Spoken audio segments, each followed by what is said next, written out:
there's something in the stars, there's something in the universe that gives us our desires, that gives us our intuitions for what we want to create, be, and do. You're doing the world and yourself a disservice by not being you. Especially if you're a young person.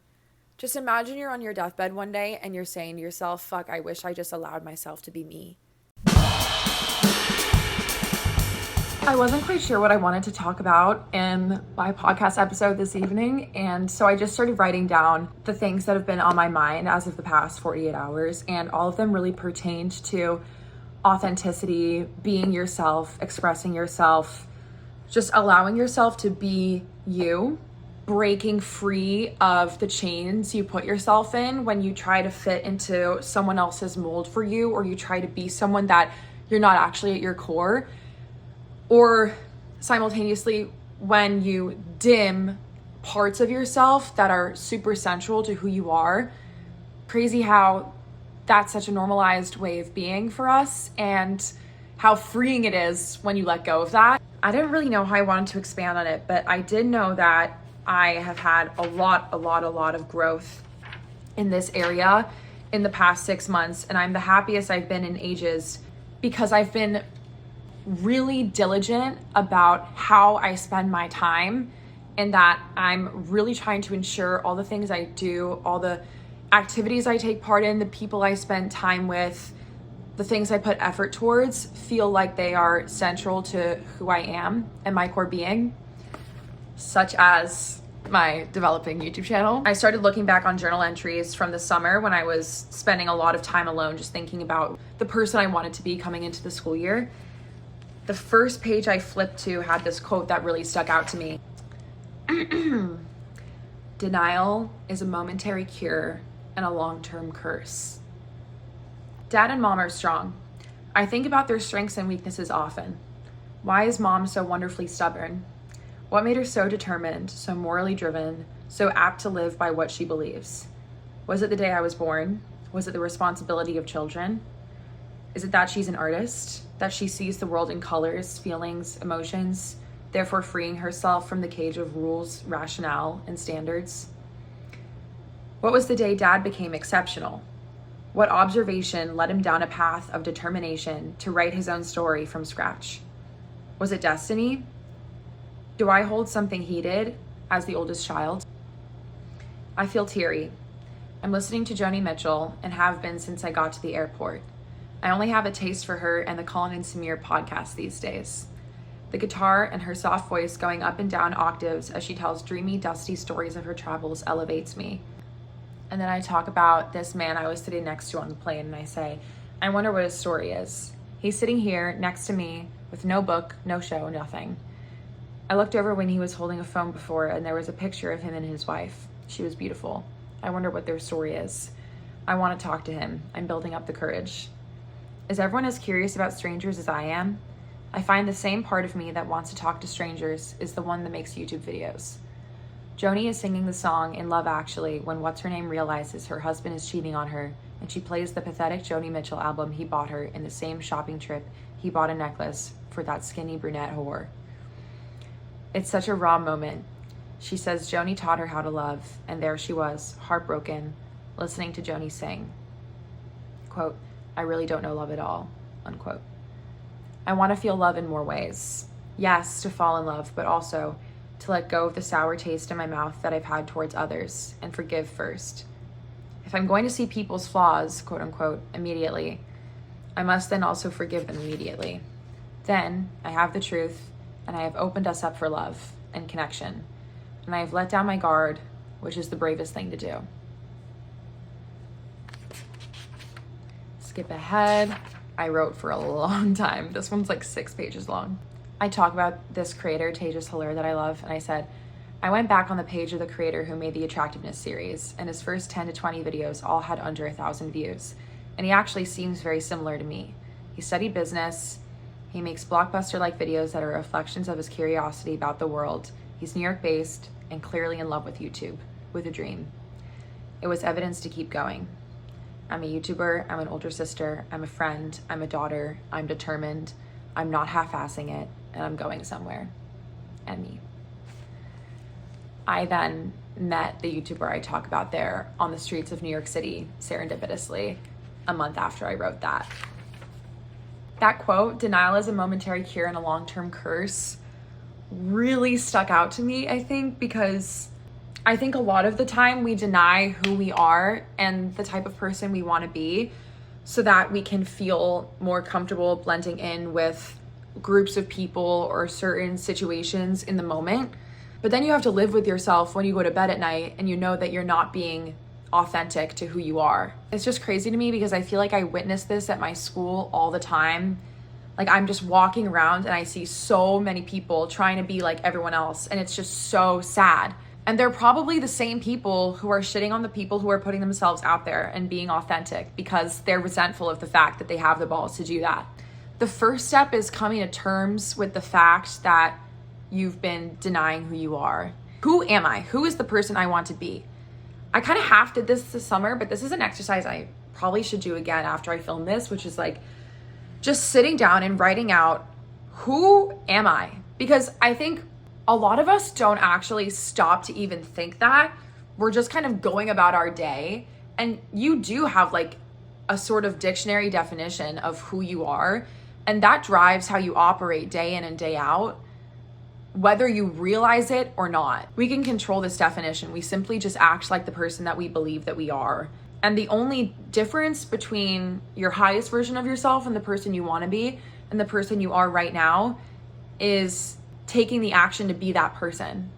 If you want to be a chef and you wake up every day and you work on recipes and you cook all day and you serve them to people, what's the difference between you and a chef? If you want to be a musician and you practice music and you play songs and you write songs and you perform them for others, what's the difference between you and a musician? I think a lot of the time we think of the type of person we want to be or what we want to be doing as some sort of like separate entity from us, something we're working towards, and it's hard for us to internalize it. I don't know why. Maybe because it's like scary, or because we've convinced ourselves we're undeserving of it. We have imposter syndrome. But I think there is something that we were all put on this earth to do. Like, there's a reason after I wrote that line about denial, how I immediately went into talking about my parents, because they are so authentic. And I think that's what I admire about them so much, is that like, you know exactly who Mick and Judith Maloney are when you meet them. There's something really cool and unique about that because not everyone is that way.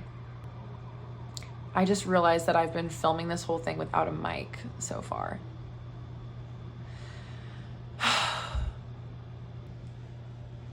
Life feels so much better when you're just being you. As corny as that is, because of the way the world works, especially in the West, we like have some sort of notion that we have to earn being the version of ourselves that we want to be. Like, once I reach this part in my career, once I achieve this thing in school, once I commit to XYZ thing, then I can be this dreamy, magical version of myself that I envision. You're just robbing yourself of life by doing that, because that dream version of yourself exists because it's already within you, and you're just pushing it down. Like, we have to stop seeing our ideal version of ourselves as a separate entity, and rather something that's within us that we just need to unlock. Everyone that's done something extraordinary didn't do it out of thin air.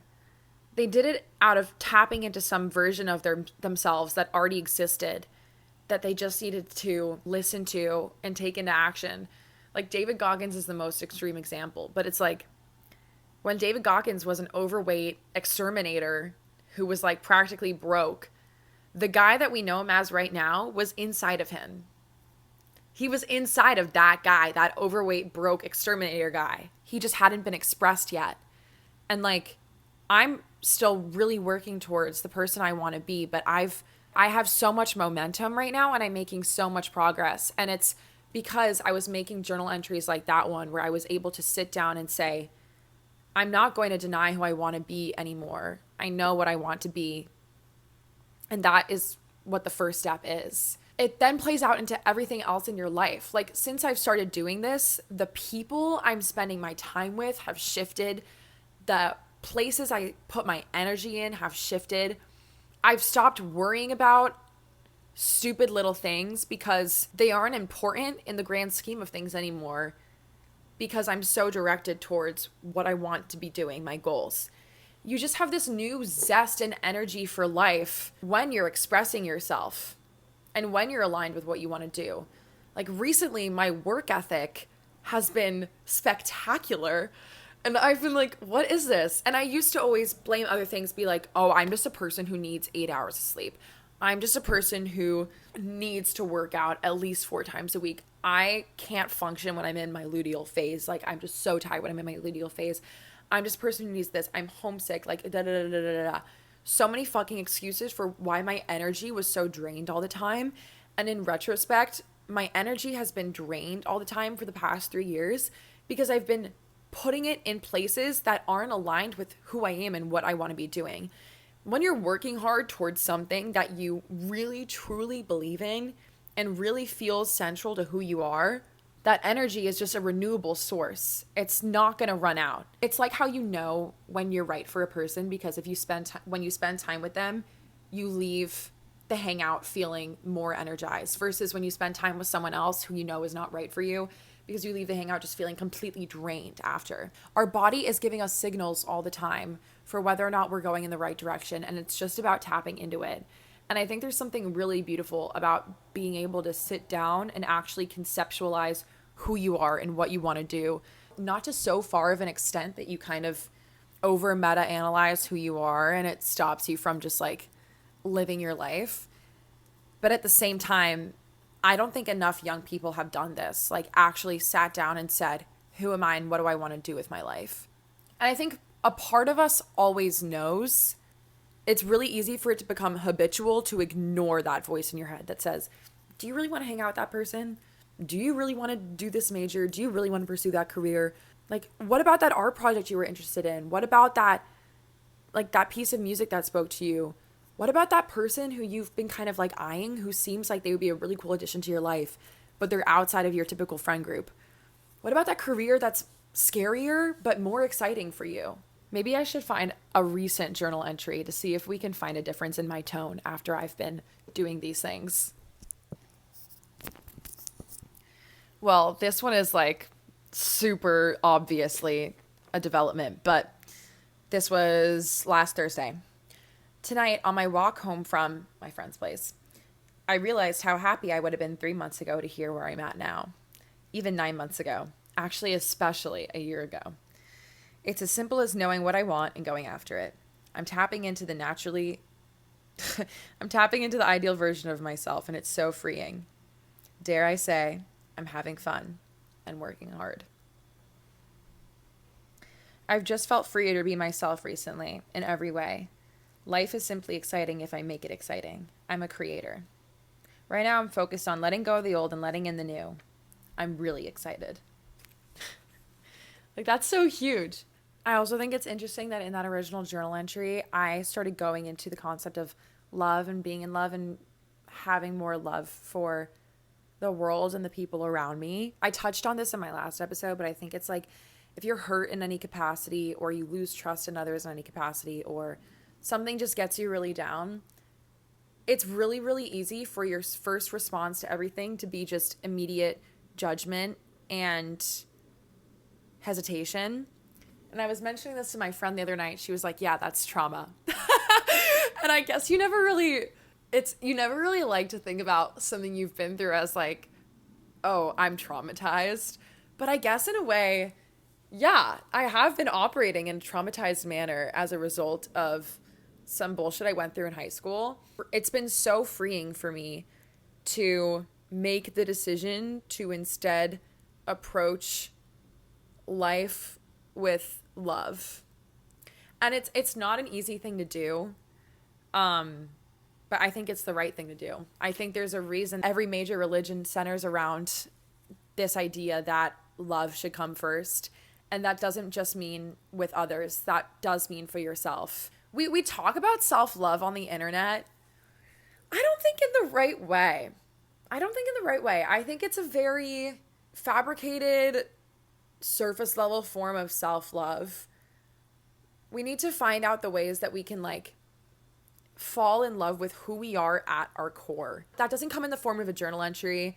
That doesn't come in the form of giving yourself affirmations in the mirror. It comes in the form of being brave enough to every single day wake up and unapologetically express yourself and be yourself. It's an action. The action of being yourself, actively loving yourself by being unapologetic about who you are. That's what self-love is. It's not a post-it note in the mirror. It's not, fuck him, he doesn't even deserve me.